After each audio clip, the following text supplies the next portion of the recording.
Welcome back to my YouTube channel. Kembali lagi bersama saya Chris Tepu. Sesuai dengan judul video kali ini, mungkin saya hari ini nggak share tips atau nggak review barang atau nggak unboxing barang ya teman-teman. Sesuai dengan judul kali ini, saya ingin sharing aja buat teman-teman yang pengguna iPad ya. Nah, spesialnya khususnya adalah pengguna iPad Pro.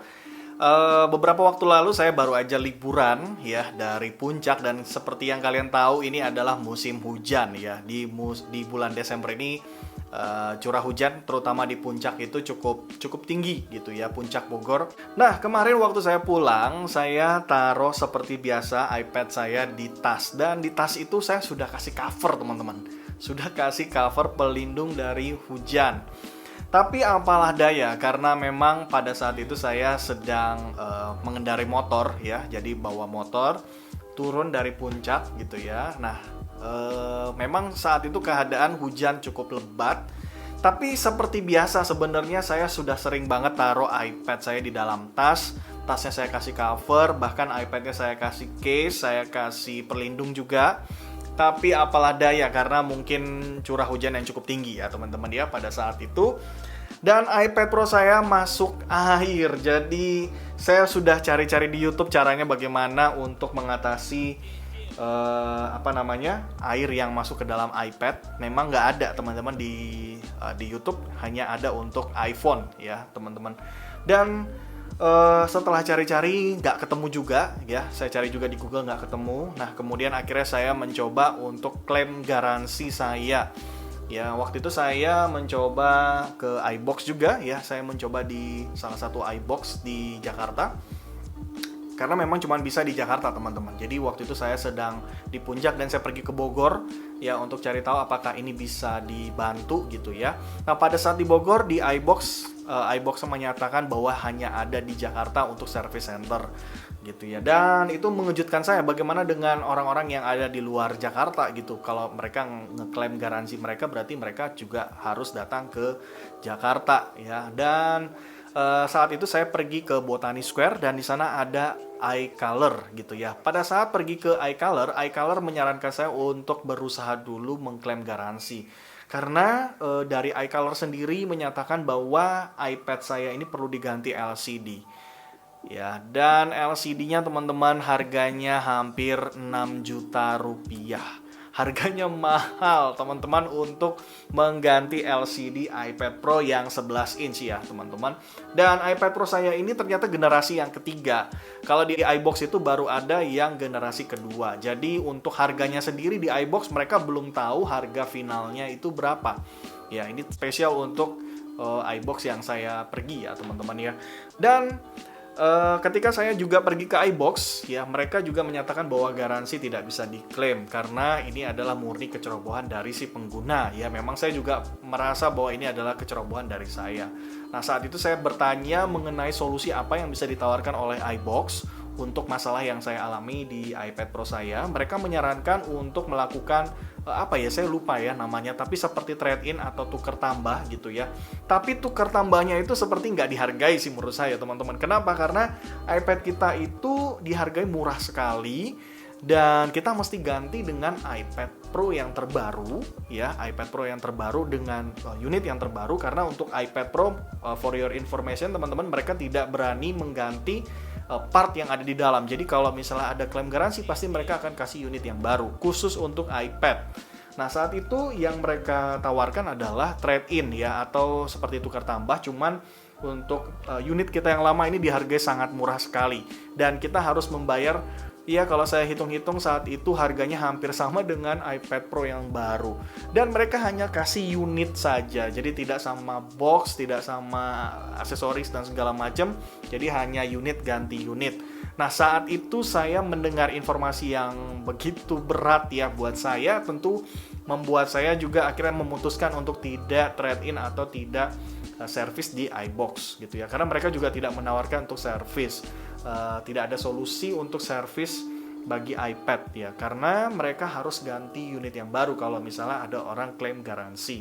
Nah, sayangnya saya waktu itu masalah yang saya alami ini tidak bisa klaim garansi teman-teman, karena murni kecerobohan dari si pengguna ya, dari usernya Ya, apalah daya teman-teman ya. Jadi sampai hari ini ya kondisi iPad saya, nanti saya akan tampilkan di bagian akhir kondisinya seperti apa. Jadi untuk fungsinya sendiri teman-teman, untuk iPad Pro saya ini sama sekali tidak ada malfunction, tidak ada, kamera masih tetap bisa digunakan gitu ya. Kemudian video masih bisa, foto masih bisa. Kemudian rasa smooth juga untuk penggunaan layar ini masih sama seperti baru teman-teman. Jadi nggak ada malfunction lah, tidak ada sedikit pun. Hanya kekurangannya adalah memang ada bercak air di layar saya ya, di layar iPad Pro saya, dan cukup besar, hampir sekitar 35-40% di layar saya itu ada bercak airnya teman-teman. Tapi yang saya juga perlu informasikan kepada teman-teman, ada perubahan bercak air pada saat saya pertama kali kena air ya iPad Pro saya. Sampai dengan sekarang itu ada sedikit perubahan, ada garis-garis yang kalau saya lihat dia itu warnanya sama dengan bagian yang tidak terkena air. Entah apakah ini adalah bagian yang sudah mulai mengering dan dia kembali ke posisi normal seperti bagian yang tidak terkena air, atau seperti apa, itu yang saya tidak tahu. Dan tidak ada berkedip-kedip ya LCD-nya teman-teman. Jadi benar-benar nggak ada cahaya yang berkedap-kedip, hanya saja ada memang seperti cahaya yang terkena air begitu ya, ada kedapan gitu ya di layar monitornya. Selebihnya nggak ada gangguan sih teman-teman, sama sekali nggak ada sisi-sisi malfunction. Suaranya juga masih tetap bagus ya, dan semua fungsi masih berjalan dengan baik. WiFi aman, kemudian untuk kamera juga aman, kemudian juga untuk main game tetap saya bisa lakukan, kemudian nonton YouTube tetap aman, nggak ada masalah. Hanya ketika kita memasang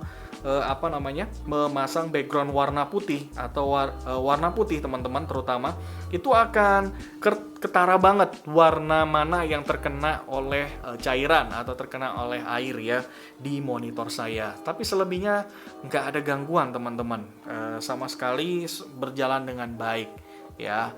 Nah, mungkin ini bisa jadi satu sharing yang baik buat teman-teman yang mungkin pernah ngalamin hal yang sama dengan saya ya, nggak sengaja kena air kemudian masuk ke dalam monitor, LCD dan segala macam. Nah, jadi memang agak sedikit problema ya teman-teman, karena Apple kan sebenarnya adalah produk yang kalau terkena air itu sebenarnya harusnya mereka bisa tahan gitu ya, tapi ternyata nggak juga. Terbukti bahwa hanya kena percikan air saja bisa tetap masuk airnya, karena di dalam iPad kita ini kan ada sisi-sisi speaker ya teman-teman, kemudian ada sisi juga untuk USB Type-C-nya. Nah, untuk speaker itu di atas dan di bawah. Nah, biasanya air itu masuk dari lubang-lubang yang ada di bagian bawah dan di bagian atas ini, teman-teman. Jadi, kalian tetap harus hati-hati ya menggunakan iPad kalian, menggunakan iPhone kalian. Semua produk Apple kalian tetap harus hati-hati. Walaupun mungkin diklaim bahwa produk Apple ini anti air ya, tahan air dan segala macam gitu ya, tapi tidak ada garansi ya kalau misalnya sampai iPad kalian atau produk Apple kalian tuh terkena air ya. Nah teman-teman, kalau teman-teman ada saran, ada tips atau ada masukan ya bagaimana cara saya untuk mengatasi masalah yang ada di iPad saya ya, kalian boleh kasih di kolom komentar. Buat kalian juga yang mungkin melihat kondisi iPad saya kemudian kalian pengen beli juga, silahkan DM di Instagram saya, linknya ada di deskripsi. Kalian bisa chat saya melalui Instagram ya, DM saja. Mungkin kalau harganya pasti saya akan potong setengah aja ya teman-teman, kalau buat teman-teman yang memang pengen ya, karena fungsinya tetap bisa berjalan dengan baik, tetap bisa digunakan ya. Tapi kalau teman-teman punya tips, punya masukan atau punya cara untuk membantu saya mengatasi masalah yang seperti ini, kalian juga boleh kasih di kolom komentar.